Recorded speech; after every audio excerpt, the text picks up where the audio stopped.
सुप्रभात बच्चों, आज मैं आपको पार्ट 3 शब्द विचार के अभ्यास कार्य को करा रही हूँ। पहले हम देखते हैं कि शब्द क्या होता है। दो या दो से अधिक वर्णों के सार्थक मेल को शब्द कहते हैं।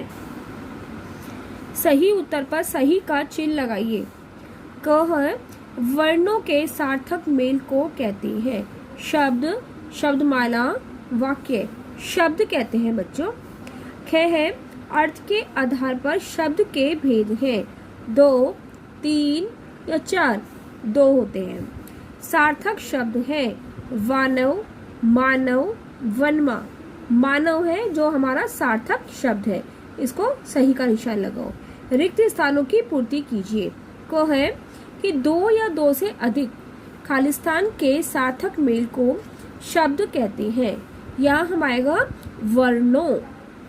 ख है ऐसे शब्द जिनका कोई अर्थ नहीं होता खालिस्तान शब्द कहलाते हैं, निरर्थक शब्द कहलाते। क्या कहलाते? निरर्थक, निरर्थक। ग है अविकारी शब्द को खालिस्तान भी कहते हैं। क्या कहते हैं? अव्यय कहते हैं। अविकारी शब्द को क्या कहते हैं? अदव्यय, ये अव्यय कहते हैं। घ है खालिस्तान शब्दों का रूप, लिंग, वचन, पुरुष और कारक के अनुसार बदलता है। वह छोटी की मात्रा कै, आ, र, ई, विकारी। नीचे बॉक्स में लिखे शब्दों में से निरर्थक शब्द छांटकर उनसे सार्थक शब्द बनाइए। ये बॉक्स बना हुआ है, इसमें निरर्थक शब्द भी लिखे हैं और सार्थक शब्द भी लिखे हैं। जिसमें निरर्थक शब्द है उनको हमें यहाँ लिखना है और उनको सही करके सार्थक शब्द बना करके उन्हें यहाँ लिखना है। निरर्थक शब्द है नी पा, नी पा, ई ली म, ते भा र, टे टे मा र, लू आ, थी में। अब देखो नीपा लिखा है, नीपा को सार्थक शब्द कैसे बनाएंगे? पानी, इलीम, इमली, तभार, भारत, टटमार, टमाटर, लुआ, आलू, थी में, मेथी। प्रश्न नंबर 4 है सही वाक्यों के सामने सही का निशान और गलत वाक्यों के सामने गलत का चिन्ह लगाइए। को है वर्णों के मेल से शब्द नहीं बनते, ये सही नहीं है, इसलिए हम इसे गलत का निशान लगाएंगे। वर्णों के सार्थक समूह को वर्ण कहते हैं, ये भी हमारा गलत है। अर्थ के आधार पर शब्द के दो भेद होते हैं, ये सही है। अविकारी शब्दों को अव्यय भी कहते हैं, सही है। बच्चों अब हम पार्ट 4 संज्ञा का अभ्यास कार्य को करते हैं। प्रश्न नंबर 1 है वे संज्ञा शब्द जो किसी विशेष प्राणी, वस्तु या स्थान का बोध कराते हैं क्या कहलाते हैं?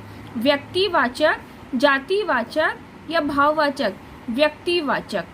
भाववाचक संज्ञा का उदाहरण है बचपन, मंदिर या सूर्य। बचपन। सेना किस प्रकार की संज्ञा का उदाहरण है? व्यक्तिवाचक, जातिवाचक या समूहवाचक? समूहवाचक। द्रव्यवाचक संज्ञा का उदाहरण है नौका, दूध, नदी। दूध। नीचे दिए गए वाक्यों में से संज्ञा शब्दों को छांटकर लिखिए। क है कुत्ते ने चोर को पकड़ा। तो यहाँ पर हमें क्या बताना है? संज्ञा। तो ये आ गया हमारा कुत्ते और चोर। गंगा पर्वत से निकलती है। गंगा हमारी संज्ञा हो गई और पर्वत हमारी संज्ञा हो गई। डाकिया सरकारी नौकर है। डाकिया क्या हुआ? हमारा संज्ञा हो गया। और नौकर क्या है? वो भी हमारी संज्ञा है। जंगल में शेर दहाड़ रहा है। जंगल क्या है? हमारा संज्ञा है। और शेर क्या है? ये भी हमारा संज्ञा है। आम में मिठास है। आम और मिठास ये हमारी संज्ञा हो गई। फूलों की सुगंध चारों ओर फैल गई। फूलों और सुगंध हमारी क्या हो गई? संज्ञा हो गई। संज्ञा शब्दों को उनके सही स्थान में लिखिए। यहाँ पर जातिवाचक संज्ञा दिया है बच्चों, यहाँ भाववाचक संज्ञा और यहाँ व्यक्तिवाचक संज्ञा। अब ये जो शब्द दिए गए हैं इनमें से हमको छांट करके यहाँ पर लिखना है। ये है जातिवाचक संज्ञा। थैला, थैला क्या है? जातिवाचक है। लड़की और माँ ये हमारे जातिवाचक संज्ञा है। भाववाचक संज्ञा में क्या आ जाएंगे? खुशी, क्रोध, लालच और बुढ़ापा। व्यक्तिवाचक संज्ञा में क्या आ जाएंगे? कुतुब मीनार, राजीव, हिमालय और गंगा। यदि आप नीचे लिखी स्थितियों में होते तो आपके मन में कैसे भाव आते? नीचे लिखे वाक्यों को देखकर लिखिए। कक्षा में प्रथम आने पर हमें क्या होता है? खुशी होती है, तो हमें खुशी होती। पुस्तक खो जाने पर क्या होता है? हमें दुख होता है। और खेल में हार जाते हो तब क्या होता है? निराशा होती है। बच्चों, पार्ट 3 और पार्ट 4 के अभ्यास कार्य को किताब में आपको भरना है। ओके, धन्यवाद।